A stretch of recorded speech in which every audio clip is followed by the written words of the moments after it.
خلصنا رمضان وموسم افلام العيد. طب كده خلاص بقى 2025 مش هيبقى فيها حاجه جديده؟ لا، تخيل معايا كده ان افلام كتير قوي لسه هتنزل السنه دي، والسنه كده باين عليها هتبقى سنه خطيره جدا. Death is coming for our family. The Kikimora is a spirit.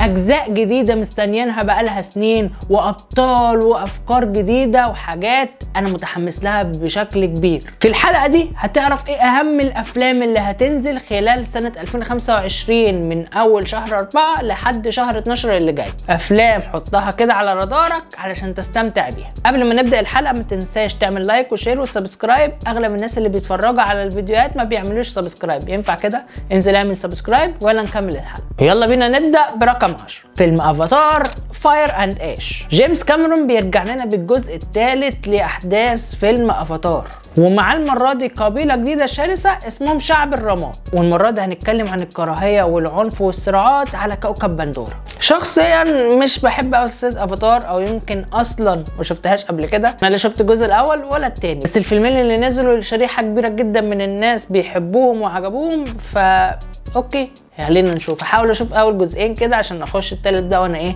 فاهم الدنيا ماشيه ازاي. ميجان، لو فاكر ان الرعب خلص فلسه السنه دي ميجان راجعه لنا بجزء تاني. انت لو من محبي افلام الرعب او عجبك الجزء الاولاني فغالبا اكيد هيعجبك الجزء التاني. هاو تو ترين يور دراجون، مش الانمي بقى، المره دي هيتعمل لايف اكشن. هنشوف هيكب وتوسلس بس على لحم ودم بقى، شخصيات حقيقيه. فلو انت بقى بتحب التنانين وعلاقه الصداقه ما بين الانسان والتنين هيعجبك اكيد، غير انه هيبقى فيه نوستالجيا كبيره لان احنا اغلبنا حب الفيلم الانيميشن. فيلم رقم 7 فيلم اسمه افتر ذا هانت. ده بقى مش جزء لحاجه جديده او حاجه ما شفناهاش قبل كده، ده المفروض فيلم اوريجينال لوحده. بطوله اتنين انا متحمس الصراحه ممكن يخرجوا ايه من بعض، جوليا روبرتس واندرو جارفيلد. يعني انا مش عارف الصراحه ممكن يطلع منهم ايه هما الاثنين سوا، فخلينا نشوف. الفيلم رقم 6 جزء ثالث لواحد من اكتر الافلام اللي انا حبيتها، فيلم نايفز اوت، الجزء الاول والجزء الثاني. المره دي راجع لنا بجزء جديد اسمه ويك اب ديد مان. نايفز اوت الجزء الاولاني دانيال كريج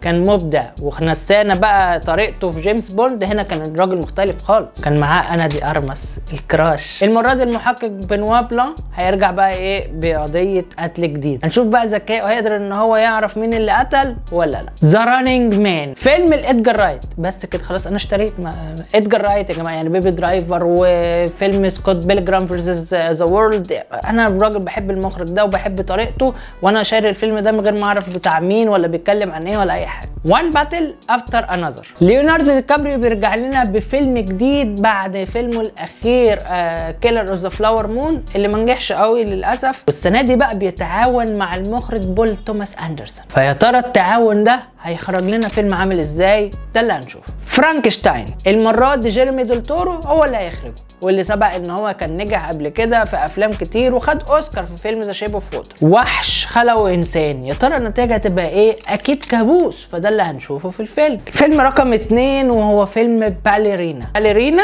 جاي من عالم جون ويك. طبعا ده هيبقى اعظم افلام السنه، مش عشان جون ويك ولا عشان عالم جون ويك، عشان بطولة أنا دي أرمس الكراش.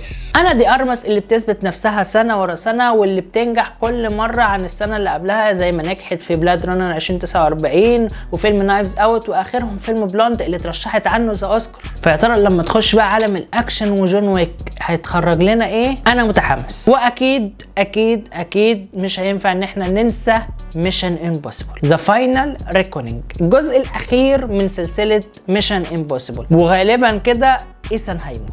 واحدة من أكتر السلسلة اللي الناس كلها بتحبها واللي استمرت لأكتر من 20 سنة. المفروض السنة دي هيبقى آخر جزء، وأنا يعني خلاص أنا متحمس. أنا حاجز صف أول أول ما ينزل في مايو إن شاء الله. أنا طبعا الفيلم ده يعني هينهي بقى واحدة من أكتر السلسلة اللي الواحد بيحبها. أنا شفت السلسلة دي من سنتين وتعلقت بيها جدا. فمن الآخر كده السنة دي مش هتسيب لك فرصة وهتخرج لك أفلام حلوة كتير. دي الأفلام اللي معلن عنها. ممكن الفترة الجاية يجي فيلم كده اللي هو اوت اوف نو وير ويبقى هو التوب زي ما بيحصل كل سنة. قول لنا في الكومنتات ايه أكتر فيلم مستنيه، أو فيلم أنت كنت حابب تشوفه وما طلعش معانا في الليست. لو عجبتك الحلقة ما تنساش تعمل لايك وشير وسبسكرايب. أشوفكم إن شاء الله الحلقة الجاية. سلام.